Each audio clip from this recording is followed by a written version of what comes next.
Hey guys, and welcome to another episode of A Healthy Dose of Fran. Today I'm doing something a little bit different, as in I'm doing another hybrid sort of video.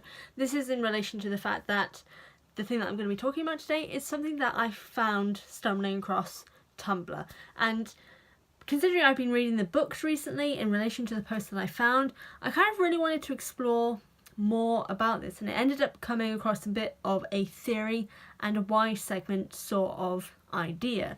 So yes, it is a bit of a hybrid, and well, I'm just gonna get on with it because you guys are probably sick of me having these long introductions in general. So today I am talking about Narnia, but in particular, what happened after Narnia.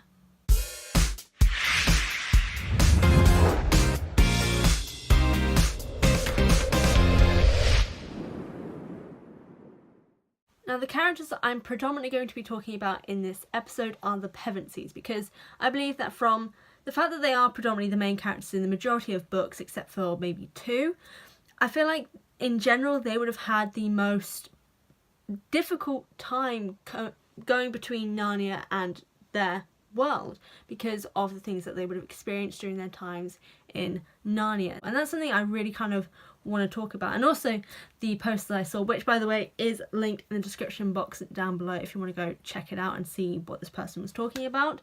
It is mainly about the Pevensies in general. I may do one at a later point to do with the other characters of the series, but that would depend on whether you guys like this video or not, so do leave a thumbs up if you enjoy what I'm going to be talking about. So let's get on to that.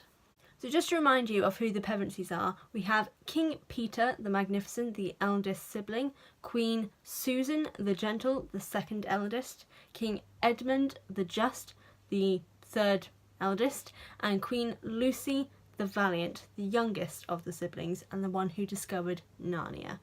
Now I'm going to talk about these siblings individually and the general after effect of Narnia on them as an individual.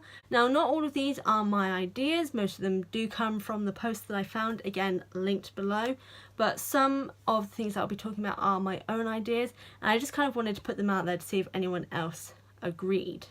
So the first person that I'm going to be talking about is Peter, and Peter I think is the person that we do see an effect of the after Narnia life, predominantly in the Prince Caspian story, where we see that he is struggling with the fact that he is back in the real world, that he's seen again as a young boy and not as the man that he grew up to be in Narnia, this war-torn soldier in a way, and instead had to go back to being considered as just a boy and have these memories and these emotions of a mature adult and not have anyone take you seriously would be something that I feel Peter in general would have struggled with, because not only has he gone through something horrifically traumatic, but to then not be taken seriously, which is something we can tell was a big part of his character, that he always wanted to be taken seriously, to be considered as a mature adult. And when he finally got that in Narnia by growing up with the power of a kingdom and the power of being a king in general on his shoulders, not only did he relish and grow in it as a person, but to then suddenly have that ripped away from him, both in kind of going back to the real world of London, but then also to return in Prince Caspian's story and see that the world kind of no longer needs him as a king because they have Caspian, and to learn that also now that because he has grown and needs to find his roots back home, he now has to find a way to take everything that he has learnt and all of these experiences and do them all again in a way, but to not be taken as seriously as he was going to be if he was doing it in Narnia. And I think this is what ties into this idea that obviously C.S. Lewis was a soldier himself. He fought in World War I and came back not as a boy but as a broken man. And that's exactly what Peter came back as. He was the exact same as all the soldiers coming back from war, just his war hadn't ever been seen, nor did it exist in the lives of anyone in his world. So he had to deal with this trauma with this hard life that he lived in a world where he hadn't lived it. And this is where it connects to Edmund also, because as it's noted in the post, it is very likely that both Peter and Edmund would have suffered very severe PTSD, especially Edmund as well, who would have been predominantly on the front lines, with Peter first of all being the High King of Narnia and Edmund just being a king. Now, not only do we know that Edmund was very severely injured, firstly in The Lion, the Witch and the Wardrobe, by being stabbed by the witch, so he suffered a near-death experience. Of course he's going to have PTSD-like symptoms, but also we see him in various different stories of him returning, such as The Horse and His Boy, being on the front lines and going to search and protect people in warlike or battle-like situations. So he is going to have a lot more PTSD possibly than even Peter. But Peter would understand this, and the two would have grown together, considering that, as we see them before, the two of them didn't particularly like each other at the start, or they weren't very close. But this experience of PTSD and war and battle, and the two of them then went on to grow and connect together because they had something that connected them. First of all, I know I'm saying the word connect a lot, but it did connect them, and it did give them something to be able to bond and care for each other over, because there's no way to tell someone that they have this fear of dying, of the fact that they let people down, in the back of their minds, because it doesn't exist to the people around them. And I think that's quite an interesting idea. But then also with Edmund, with this connection with his brother now, he's then also gone back to maybe even resenting his brother after returning to their world, because he's gone back to being just Peter's younger brother, not being the selfless, caring king that he was in Narnia. And the growth that he had in Narnia, all of that is just wiped, and he's just back to being Peter's younger brother. This is now going on to Susan the Gentle, who faced, in, as we see in The Horse and His Boy, very unkind world experiences where, I don't remember the guy's name, I think it was Rabadash or someone from the outer area, so someone from, not from Narnia itself, but from outside, wanted her as his wife and was not taking no for an answer, so tried to start a war to take her for himself. And she had to experience this in this world and then to return to her own world, where again she would have been very much objectified and subjected to very similar attitudes by the men in the world around her. And to go from being able to persevere through it in the Narnian world by being able to be this queen with power and have people understand that she is powerful, she knows what she's doing, and again, through persevering through it, because she never gave in to fear. She was frustrated and angry about what was going on, but she could do something about it. Whereas here in the real world, she can't, because she's just a young girl. And I think that's what affects her the most. And we then go on to the fact that we find out in The Last Battle, which is the very last book, that Susan ended up forgetting that Narnia was a real place.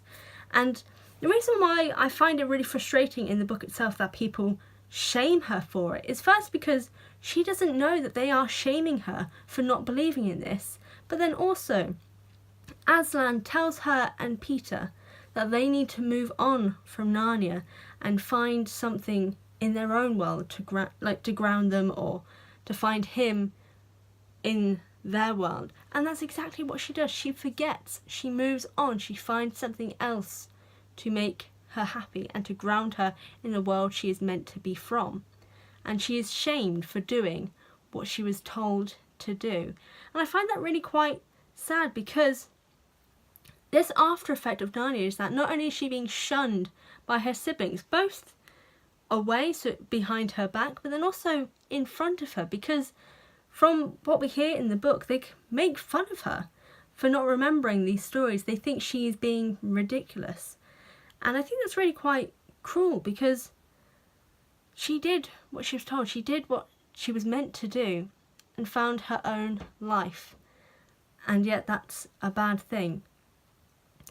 And kind of, again, moving on from that is in relation to Susan.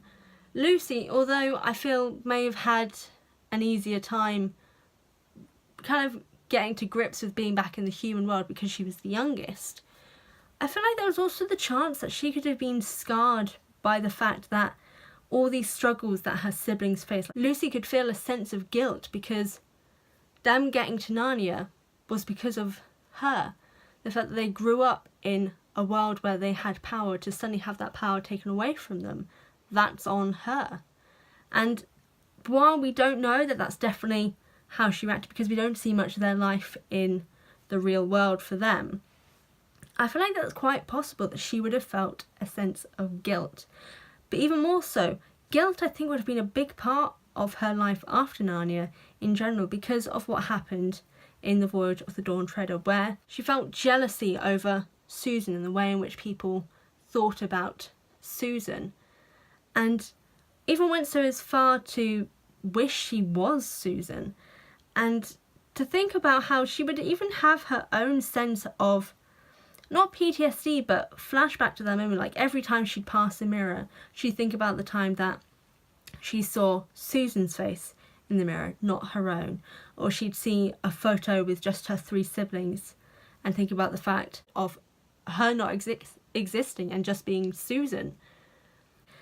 And even almost resenting Susan because of it, because Susan firstly doesn't remember that any of that was real, but also that she can't talk to her sister about it, and how scary it may have been to realise that not only did she play a major part in her siblings' lives and their lives after Narnia, but that just in general she made a mistake and she had a fault in herself that she could no longer talk about with Susan because she'd forgotten where she'd come from.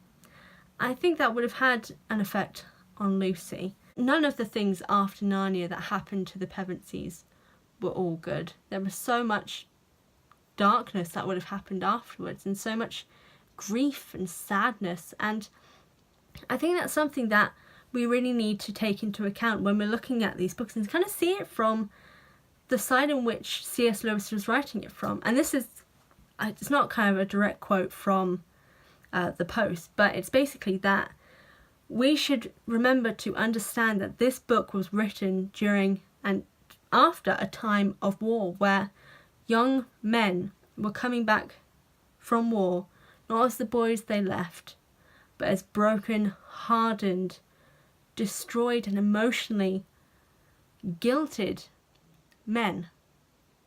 And that's exactly what happened to the Pevensies.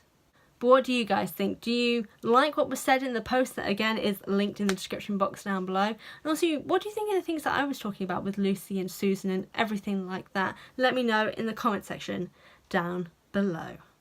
But I want to thank you guys so much for watching this video. I really do appreciate it. If you go to the description box down below, you'll find the link to my Instagram and Patreon, where on Patreon you can get early access to any and all of my videos, as well as have a say as to what comes out in future. Here on YouTube, however, if you're not already subscribed, go to the button down below or click the one popping up here on screen. If you want to check out any of my previous videos, a couple of suggestions will be popping up here for you guys. But again, thank you so much for watching, and I'll see you guys next time.